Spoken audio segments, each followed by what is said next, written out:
मैं अभी अफ्तार बनाकर आई थी। दागी फलों से तो कोई फ्रूट चाट भी नहीं बनाता, इन्होंने हुकूमत बना दी।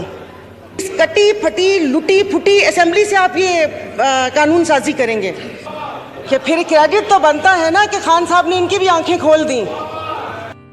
बिस्मिल्लाहिर्रहमानिर्रहीम। अस्सलाम वालेकुम। चीफ जस्टिस ऑफ पाकिस्तान के अज़ खुद नोटिस के इख्तियार को ख़त्म करने का जो बिल कौमी असम्बली में पेश किया गया, उस बिल का पोस्टमार्टम जो सायरा बानो साहिबा ने असम्बली के फ्लोर पर खड़े होकर किया है, पूरी पीडीएम मुंह देखती रह गई।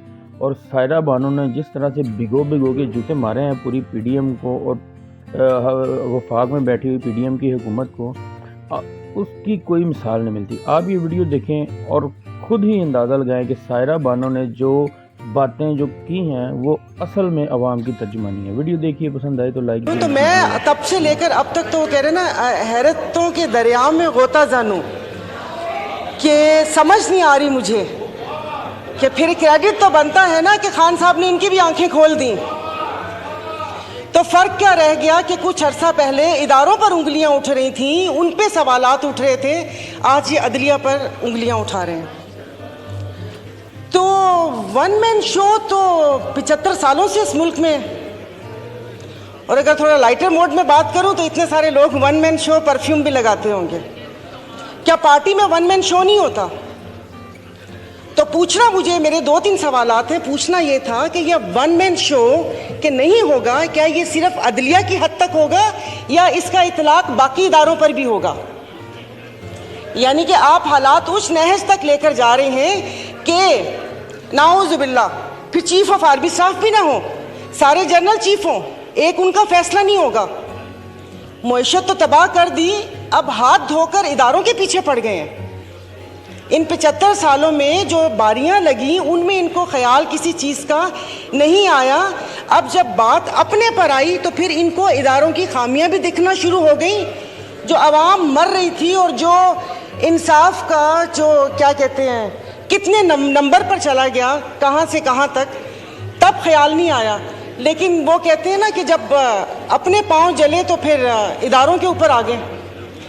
और उस वक्त से मुझे सिर्फ एक बात पूछनी है कि ये जो ऐवान है, ये अवाम का ऐवान है या इनके मसाइल हल करने की जगह है? ये कल भी जब ये स्पीच हुई थी, आपने ज्वाइंट सेशन बुलाया था, मैंने कहा शायद इस बाबरकत महीने में जो अवाम सहर व अफ्तार की लज्जतों से महरूम है, उस महंगाई में पिस रही है, शायद उसकी बात होगी।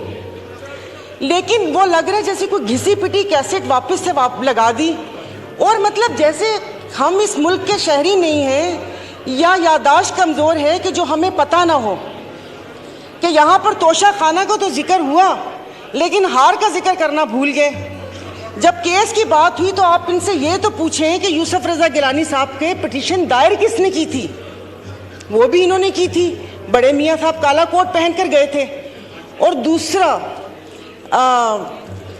हंसी भी आ रही थी और तरस भी आ रहा था कि उन्होंने एक बात की कि अल्लाह पाक हमारी आसानियाँ दूर करें। पीछे बैठे हुए पटवारी नहीं समझिएगा, पंखे फैन, उन्होंने कहा आमीन। सुना ही नहीं कि अल्लाह पाक आसानियाँ दूर करे। और दूसरा, आपने साले मोहम्मद को बोला तशरीफ़ रखें, पीएम साहब बैठ गए, तो कितने मासूम हैं। तो यहाँ पर कोई ऐवान पे अवाम की बात करनी चाहिए। स्पीकर साहब, मतलब चीज़ें हाथ से जब फिसल जाएंगी तो फिर ये नुकसान पाकिस्तान का होगा। यहाँ पर मेरे ये इस तरफ बैठे वालों को ये खौफ था, जिसका वक्तन फ़वक्तन इजहार भी किया गया, कि वो आ गए तो इनको नहीं छोड़ेंगे।